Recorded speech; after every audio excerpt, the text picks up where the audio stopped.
L'invité du jour, animé par Aurélie Véron.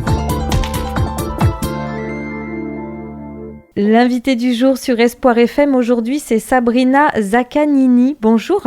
Bonjour. Alors vous êtes responsable médiation et communication à l'association Pollen qui est basée à Montflanquin. Est-ce que vous pouvez nous expliquer les missions, les rôles de cette association ? Tout à fait. Alors l'association a été créée en 1991 dans le cœur de la Bastide et en fait depuis cette époque, nous accueillons chaque année des artistes en résidence, des plasticiens, plasticiennes pour qu'ils puissent venir travailler. En moyenne, c'est sur une durée de 3 mois où ils ont du temps, de l'espace, un budget pour pouvoir développer leurs projets personnels et à la suite de ce temps de résidence, présenter une exposition dans nos locaux. Et en dehors de ce soutien principal à la création, nous développons de nombreuses actions de médiation à destination du public scolaire, mais aussi de tous les publics du département et des alentours. D'accord. Alors concernant ces artistes, est-ce qu'il y a une sélection ? Comment vous faites ? Oui. Tout à fait, on reçoit en fait un grand nombre de dossiers chaque année, entre 400 à 500 dossiers par an, et on va avoir un comité de sélection qui va se réunir 2 fois par an, qui est différent à chaque comité, qui est constitué de personnalités différentes, et c'est donc ce comité qui va choisir 4 artistes pour venir en résidence sur une période de 3 mois environ. Oh là là, les chiffres sont impressionnants, 400 dossiers Oui. pour 4 artistes, ça peut être des artistes de d'où ils sont en France, ils viennent d'où ? De tous horizons, de tous âges. Il n'y a pas en fait de contraintes dans la résidence Pollen, ni en termes de... On peut être autodidacte, on peut être passé par une école des beaux-arts, comme c'est le cas pour beaucoup d'artistes, mais il n'y a pas de contraintes d'âge, ni d'un côté, ni de l'autre, ni de contraintes de nationalité. C'est vraiment une résidence très ouverte dans le champ des arts plastiques et de manière très large, c'est-à-dire qu'on accueille aussi des artistes dans le champ de la bande dessinée, dans le champ du design. L'association se veut être la plus ouverte possible. Et donc, depuis sa création, ça fait... on peut donner un chiffre ? Ça fait combien d'expos, d'artistes ? Alors, j'aurais pas le chiffre précis, mais en tout cas, on est déjà à plus de 360 artistes accueillis en résidence depuis 1991. Et donc, l'objectif est aussi, comme vous avez dit, de créer du lien entre les artistes et les publics locaux du territoire.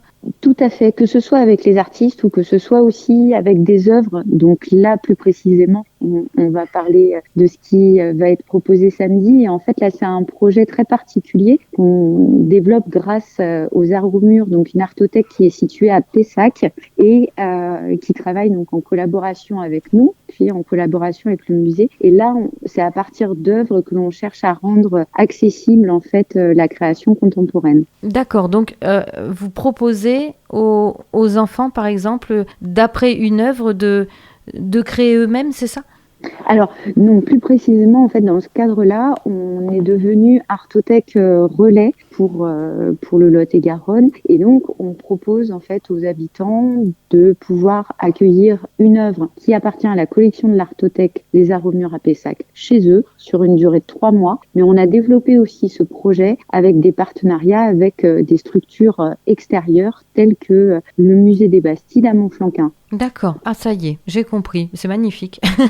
Donc, on peut avoir chez soi une œuvre d'art comme on a un livre qu'on a emprunté à la médiathèque. Exactement, alors. tout à fait. Là, il s'agit d'une œuvre en 2 dimensions, une œuvre originale. Donc, ça peut être une photo, un dessin, une peinture. Ce sont des artistes, pour certains, qui sont de renommée internationale, qui font partie de la collection de cette artothèque, qui est notre partenaire. Et ça permet vraiment à chacun de pouvoir découvrir ce que c'est que de vivre avec une œuvre, et surtout avec la particularité où on sait qu'on va devoir la rendre à un moment donné. Donc, il se passe forcément des choses quand on l'enlève du mur de son salon ou de son entrée. On a envie d'en avoir une autre, donc, très vite.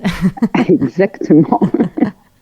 Bon, donc ça, c'est magnifique projet. Et donc, justement, si on souhaite en savoir plus sur l'association Pollen, sur ces différentes propositions au grand public, on retrouve tout cela sur Internet?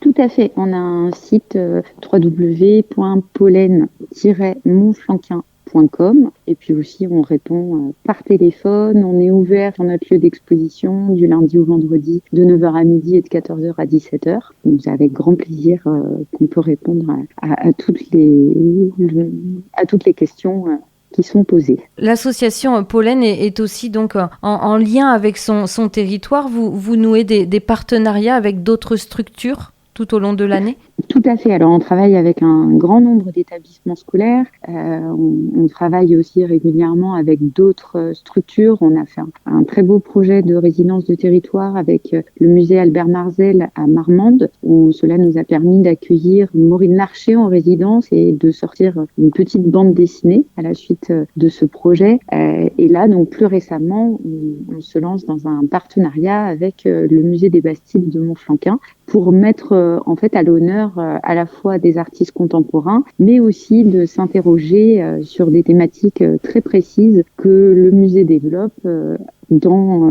en rapport direct avec le Moyen-Âge. Donc on va aller se poser quelques questions pour voir si le Moyen-Âge, finalement, il est peut-être pas si éloigné que ça de nous, en fait. D'accord. Alors on va donner les détails dans quelques instants. Juste avant, je me posais une petite question vraiment sur le côté très concret d'une résidence d'artiste. Ça signifie quoi? Ça veut dire que l'artiste, il est sur place, il est logé. Vous gérez aussi toute la logistique matérielle de cette résidence? Alors, oui, ils sont logés, ils ont un atelier, mais ils ne sont pas nourris.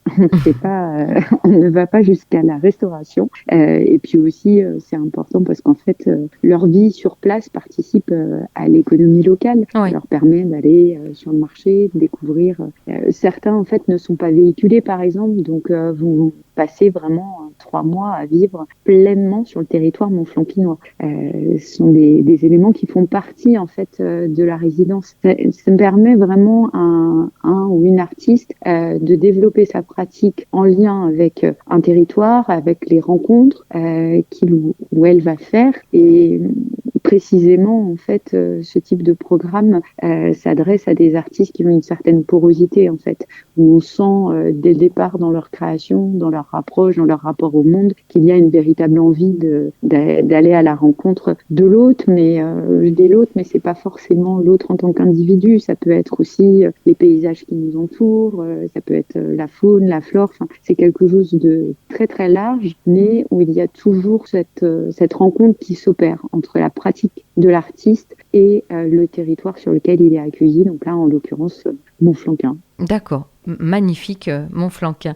Et donc justement ce week-end, le samedi 23 mai, c'est la nuit des musées et au musée des Bastides à Montflanquin, vous avez créé un lien, un partenariat ensemble pour participer à cette nuit des musées.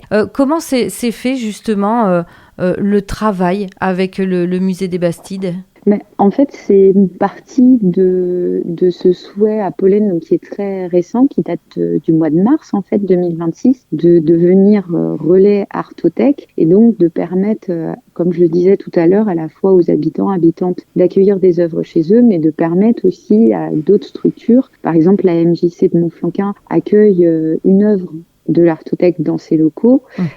Et là, donc, le musée des Bastides s'est tourné vers nous, a été intéressé aussi par le développement de ce relais Artothèque. Et eux accueillent 4 œuvres qu'on a choisi en fait ensemble, c'est-à-dire à la fois le musée des Bastides, l'Artothèque des Aromures de Pessac et Pollen, pour que ces œuvres puissent correspondre aux thématiques qui sont développées à l'intérieur du musée des Bastides, qu'on puisse imaginer en fait une médiation à 2 voix, c'est-à-dire que Alexandra, qui est médiatrice, eh bien amènera toutes les informations sur la partie médiévale. Quant à moi qui serai là à ce moment-là, je parlerai explorerait des œuvres sur leur aspect contemporain, et on va tâcher comme ça sur 2 médiations proposées à des publics différents de tisser des liens entre notre vie et notre société contemporaine et ce qui a pu se passer au Moyen-Âge. D'accord. Donc, c'est une soirée en 2 temps qui est proposée. Elle commence à 18h pour les plus jeunes, c'est ça ? Tout à fait. Pour les 10 à 15 ans, nous proposons donc une visite accompagnée plus un atelier, donc sur une durée totale de 1 heure. Et dans un deuxième temps, à partir de 19h30 jusqu'à environ 20h15, là on est sur aussi une visite accompagnée à 2 voix, mais pour le tout public. D'accord, très bien. Et donc, on essaiera de savoir si le Moyen-Âge est si éloigné de nous, 2026, avec... sur quoi sera mis l'accent alors, parce que ce sujet est presque très large. Oui, tout à fait. En fait, on va surtout se pencher sur 4 thèmes. On va observer, en fait, interroger nos façons d'habiter, de produire, de consommer, de vivre ensemble. Donc la vie urbaine, en fait, l'économie, l'alimentation et l'organisation sociale. On a choisi ces quatre axes. Ils ont été proposés en premier lieu par le musée, et ensuite on a travaillé dans l'idée de trouver des œuvres de la collection qui vont pouvoir dialoguer avec les problématiques du musée des Bastides. D'accord, mais magnifique. Donc vraiment l'occasion pour les auditeurs qui ne sont jamais allés au musée des Bastides à Montflanquin, d'une part de le découvrir. Le soir, c'est toujours agréable aussi. Un musée le soir, c'est un petit peu une autre ambiance. La seule chose très importante à dire à nos auditeurs aussi, c'est qu'attention, c'est gratuit, mais le nombre de places est limité, donc il faut vraiment réserver, hein, c'est ça ? Tout à fait, exactement. Donc, on a le numéro de téléphone du musée des Bastides, c'est le 05 53 36 40 19, où il est donc possible de réserver sur un créneau, le premier pour les jeunes ou le deuxième. Bien sûr, l'idée pour le créneau qui est spécial 10 à 15 ans, l'idée c'est que les parents puissent participer et que l'atelier puisse se faire à 2 ou 4 mains en fonction du nombre de parents et d'enfants qui seront présents à cet atelier. Super. Et concernant l'association Pollen, les prochaines sorties de résidence, exposition d'artistes, ça sera pour quand ? Alors, on a inauguré en fait mercredi dernier la sortie de résidence d'Aurélien Finance. Donc, je vous invite fortement à venir découvrir cette exposition qui est installée donc depuis peu, qui croise des thématiques qui vont vraiment du personnel, de l'intime à l'universel, à travers la redécouverte des contes de notre enfance, mais aussi des problématiques familiales. Et l'exposition est présentée dans nos locaux jusqu'à début juillet, jusqu'au 3 juillet. Voilà.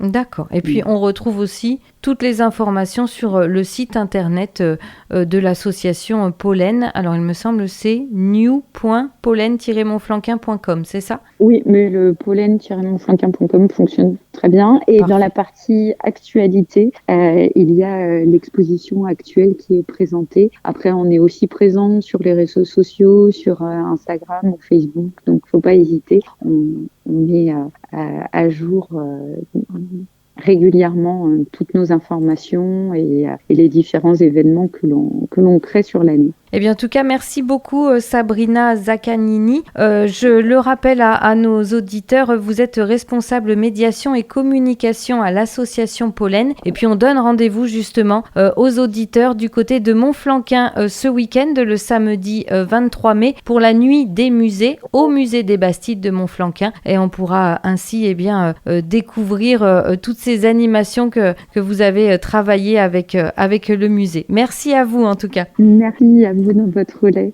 Merci beaucoup. L'invité du jour, animé par Aurélie Véron.